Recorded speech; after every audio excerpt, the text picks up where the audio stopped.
Hey gang, Chad Madden here with Breakthrough and the Grow Your Practice podcast. And in this episode, which we normally reserve for frequently asked questions, I want to walk through, just got back from a luncheon, second one in the past week where I was invited by a friend who was a startup in business. One of them was junk removal, which is pretty interesting. And the other one was looking at doing like an ad agency type business and likely in healthcare services.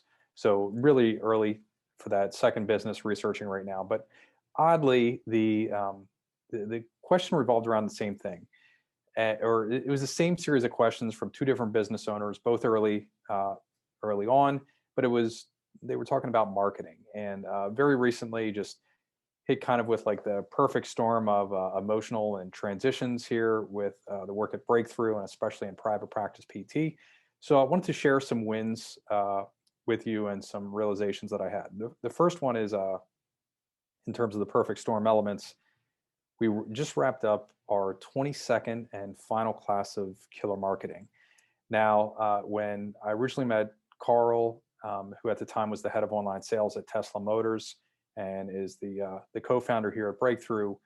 When I met Carl in November of 2012, and he had just started researching the physical therapy industry, we were in a unique situation here in central Pennsylvania, and where I had been forced to 3 or 4 years earlier because of the hospital and healthcare competition pressure and POPs pressure in our area, I had been forced to learn how to market directly to the consumer. So it was kind of a blessing in disguise. Ryan Holiday obstacle is the way type thing.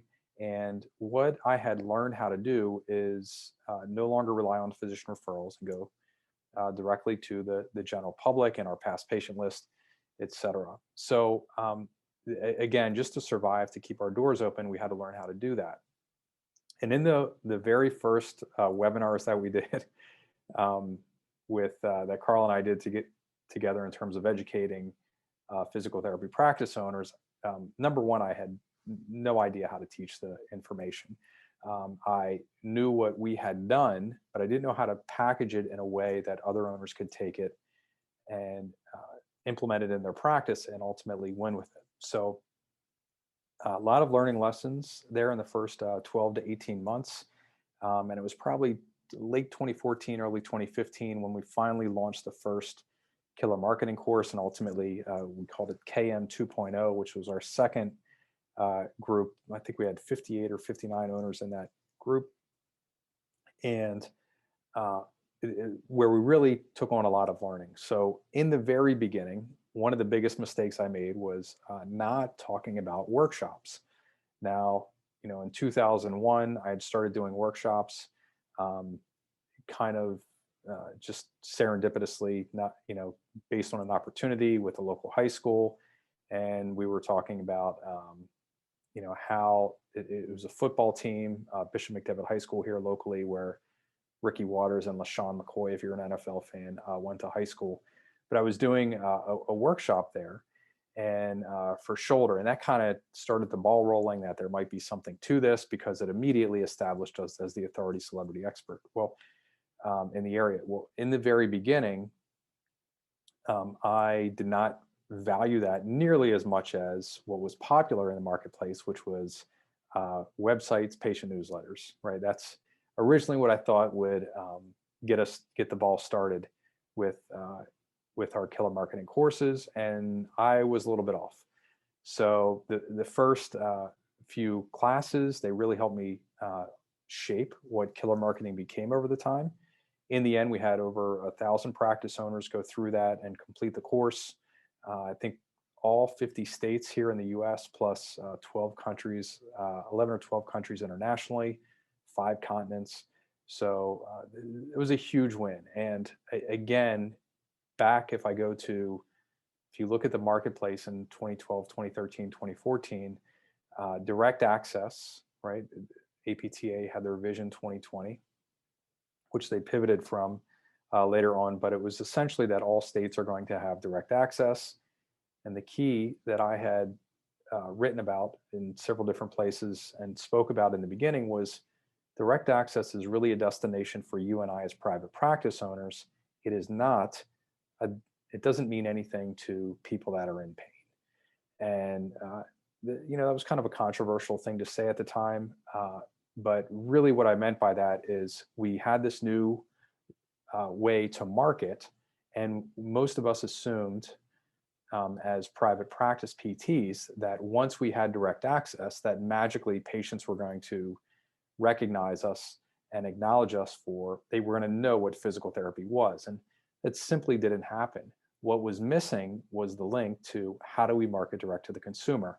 That was the gap, the problem that killer marketing was solving for practice owners. So in the very beginning, what I thought would be the most valuable is not what in the end, the final product, the final course ended up being the most valuable to owners. So, I really owe, not only was it a huge honor to work with owners and help shape an industry of marketing direct to the consumer, but also the credit really goes to the owners that pulled that information out, asked very smart, intelligent questions, went and implemented it, and then shared their learnings with other practice owners, which was a pretty cool feat. And in the end, I want to walk through the 6 phases. I wrote about this in Killer Marketing Secrets, which is a book that is readily available wherever books are sold. But, and I know for a while, for years, 5 or 6 years, we had it available on our website. Not sure if you can still get it there, but I know there are copies around. But nonetheless, these are the 6 phases that the Killer Marketing course ended up being. By the way, just as good to know, with Breakthrough, we are transitioning over from paying for information, right, the courses, to now we're going to try to get as much of that out as we can for free. So, no charge at all. Don't plan on charging for courses in the future. And, it's a couple reasons we're doing that. One is we're, very purpose driven to help people in pain get back to normal naturally without unnecessary medications, injections, and surgery. So that's one reason. The second one is everybody just survived the pandemic. We realize there is tremendous value in helping private practitioners survive and thrive in their business. And the third one is, our business at Breakthrough has progressed to the point where we can basically not realize value from or revenue from information and continue on where in the very beginning we needed that to support our done for you and software type services, and they're now standalone services. We don't need the income from information. Hopefully I didn't just stick my foot in my mouth there, but nonetheless want to walk through the 6 phases for you. So phase number 1 is when you're marketing direct to the consumer, the very first thing that you need to do before you start marketing actively is you need to fix your funnel. And ultimately what that became is a series of 4 processes. Process number 1 is the green ink letter. And the green ink letter is essentially a handwritten note. And we taught it 2 different case uses there. Number 1 is anytime you get a professional referral from a physician, nurse practitioner, physician assistant, dentist, etc., that you just recognize and acknowledge them for the referral. Very simple to do, extremely effective long term. Number 2, in terms of the use cases for the green ink letter, is once a patient graduates. My business partner here at Madden Gilbert Physical Therapy, Mike Gilbert, when Mike started working with our team back in 2008, we noticed that literally overnight, he went from nearly, just starting the 3rd full-time team for us at the time, again, 13, 14 years ago. So from 0 visits a week, very quickly he ramped up to 100 plus visits a week with a full-time PTA. And very quickly, I mean within 3 months. So when I was asking Mike what was he doing that was different, he really didn't know or wasn't aware. And then I just noticed that he always had these handwritten cards that he was sending out to patients, and he would do them on the graduation day. I said, just show me what you're doing here, man. He said, well, when somebody graduates physical therapy, when they're discharged, a week or two later, I send them just this little handwritten note acknowledging them for the work that they put in to physical therapy. And the other thing that I do is, tell them if they need any help in the future, and I give them like the best way for them to contact me. Well, that, was amazing application of what we were doing at the time, the handwritten letters, right? And he said, I've done this for anybody I've ever worked with in physical therapy that has completed their plan of care, and people follow me. They consider me a resource, and I thought it was genius. All of our physical therapists do this now, and again, we taught that as the green ink letter in the fixture funnel process. The second part of that first phase is the 7-step killer exam, and that's an organized way to go through for you and all of your clinicians when you're seeing somebody for a free screen, a discovery visit, or initial evaluation. Whether it's paid or free is kind of irrelevant, but it's this 7 things that you're accomplishing in order during that first 30 minutes, first hour together within the eval room. And what that does is that produces higher graduation rates, more respect for you and your plan of care, your treatment plan, and also greater follow through, where patients are more likely to not only complete their plan of care, but achieve their goals, do their home exercise, their home treatment program, et cetera. The follow through goes up tremendously with that. So that's the 7-step killer exam. The third process in there is the killer testimonial machine. Over time, so in the very beginning, that was essentially a handwritten testimonial from the patient, focusing on the difference before and after. So before PT, here's how life was rough. After PT, this is how well I'm doing.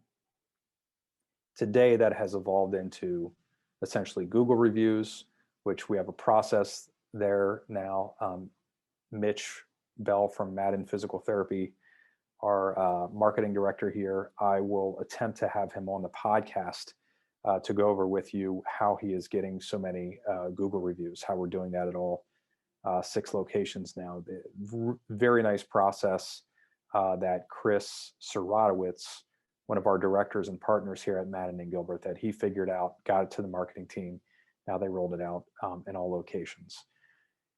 And then the 4th and final process within the fixture funnel phase is the killer test. Oh, I'm sorry. The third one is the killer testimonial machine, and the 4th one is the greatest promotion ever. So we talked about the killer testimonial machine. The 4th is the greatest promotion ever, which is a once or twice a year event that you're running where you promote to your past patient list immediately preceding an expected slow season. So for us, it's essentially every June, we get an expected drop off in patient visits. And we also get the same thing at the end of the year between Thanksgiving and the holidays. So, I have shared in the Killer Marketing course and also Killer Marketing Secrets about how we would experience this huge deficit in visits and revenue and new patients coming in, and how we mitigated that by running a promotion to our past patient list. And that gives us that nice consistent growth quarter over quarter, year over year, month over month in terms of new patients and visits, rather than being a cyclical business. And I know others have applied that. Most notably, I remember John Toomey telling the story of the snowbird season in Arizona and how he implemented the greatest promotion ever, and that helped him transform his practice. Phase number 2 in the Killer Marketing course, we talked specifically about how to market to your past patient list. So number 1 asset in your business, it should be your patient list. People who already know, like, and trust you. They've purchased your physical therapy products and services in the past, and they're happy, they're likely to return, and they're more likely to refer other people to you via word of mouth, right? So in the course, we go through both online and offline how to take advantage of that and capitalize on the marketplace advantage you have there in your patient list, primarily via patient newsletter, which is mailed out with snail mail physically. And there are various companies that do that. Shout out to Newsletter Pro, who we work with, and Practice Promotions as well.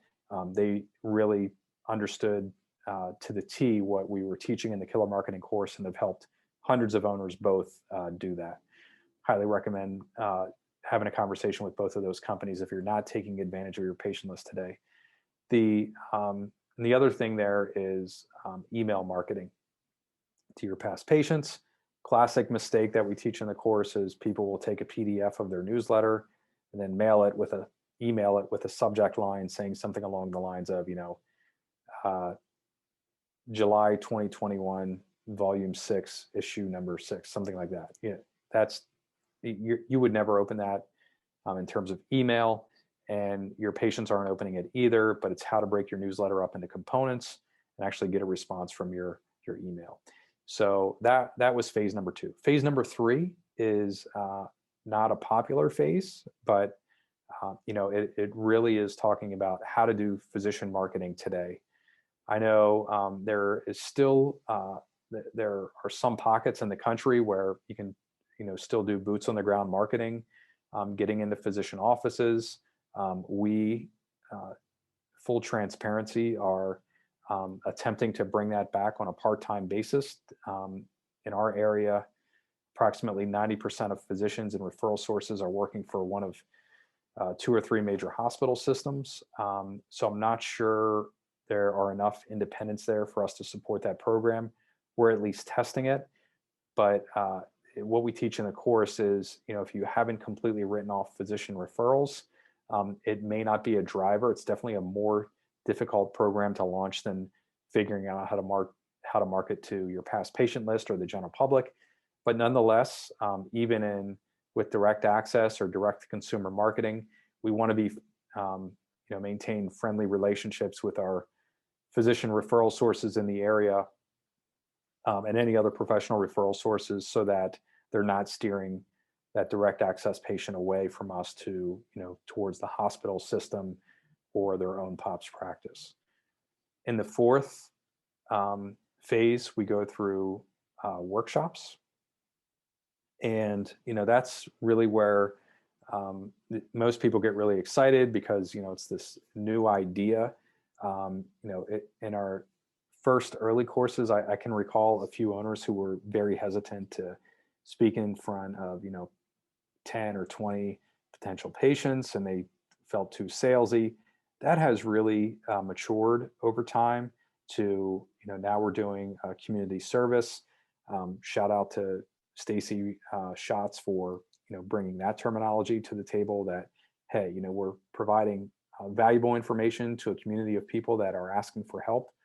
This isn't a sales process. This is really, we're providing goodwill within the community, and some of those people are going to sign up for care. I thought that was a very refreshing way to look at it, and it seemed to mitigate a lot of fears that you and I had as physical therapists that were out there talking in front of groups of people, and we were talking about back pain and rotator cuff issues and balance and dizziness problems, but becoming experts in those areas and putting very good, healthy content out in a way that it was positioning our practice very positively within the marketplace. So we go through workshops, both online and offline, how to fill up the room, what to say during the workshop, how you set the room up, everything across the board. And, some owners have implemented that, well, all of these things extremely well.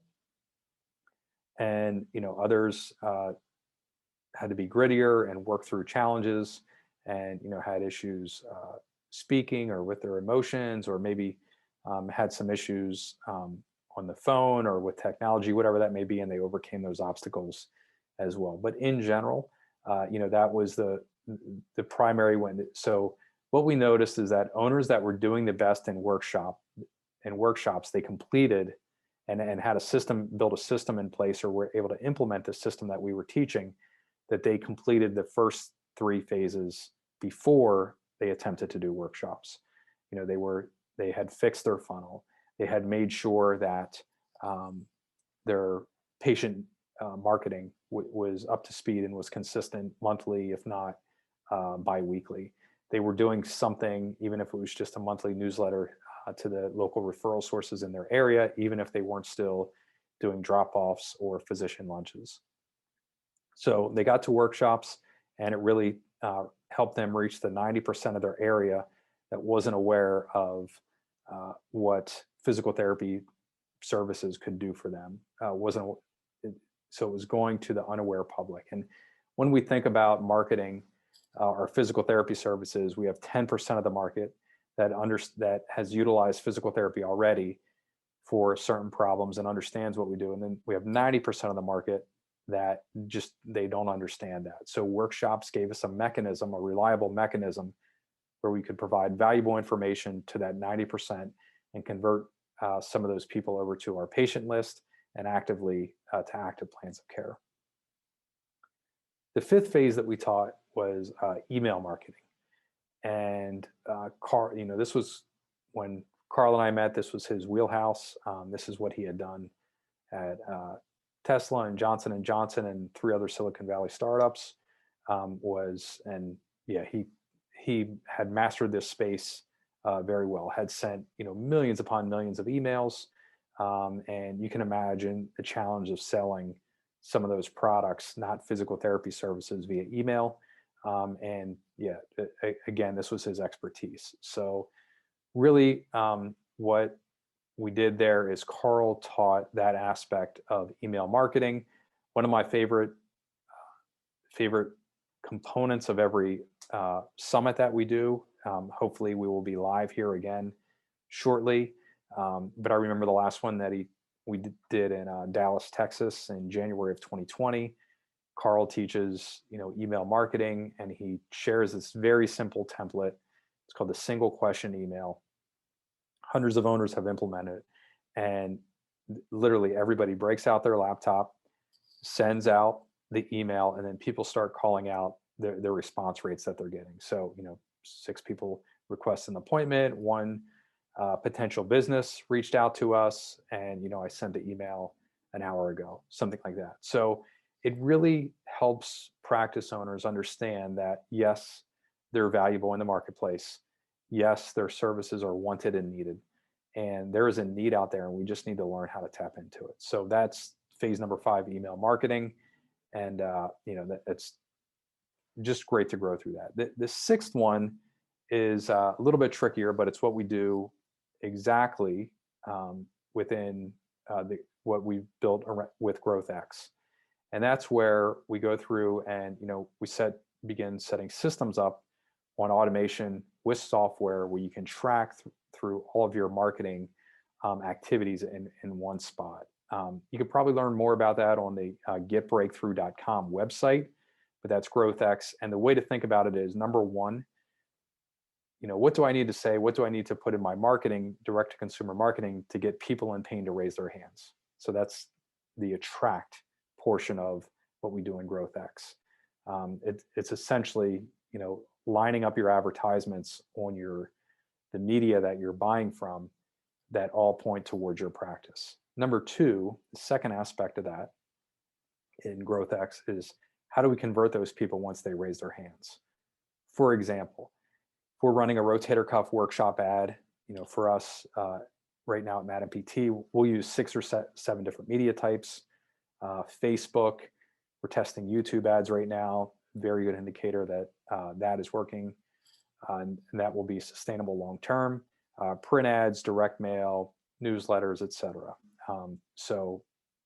Radio, TV we've used as well, but they're all guiding towards an event, a workshop. When somebody clicks on an ad or they call our office and they raise their hand and say, yes, I want to register for the workshop, there's a conversation that has to take place. And this is highly underestimated within our market right now. It's not on the radar of most clinicians. Realize for the first 6 or 7 years of this breakthrough journey, we were just trying to get the industry to start marketing, right? Our numbers are still anemic. 1.9% of all gross revenue in physical therapy, goes towards marketing. That is not nearly enough for us to grow, although we are growing at 6.2% year over year as an industry. But nonetheless, We need more effort there, and we need smarter scientific effort there. So most of us, when we're thinking of marketing, we're just thinking about the ads that we're running. The second component of that, and you can have amazing ads, but if you don't focus on conversion and converting, you're going to run into some problems. I had to cut my teeth years ago, back in 2010, 2011, on converting people from all over the country, converting via YouTube videos. And that it was really just out of frustration that I was spending a lot of time talking with people all over the country who had primarily SI joint issues, back pain, sciatica problems, to fly to Harrisburg, which is not an easy ask or request. But essentially what we had, you don't need to have that level of competency. You just need to have you and your team need to have the level of competency that you can convert somebody who lives within a 10-mile radius of your clinics, because that's who your advertising is most likely going to be touching, right?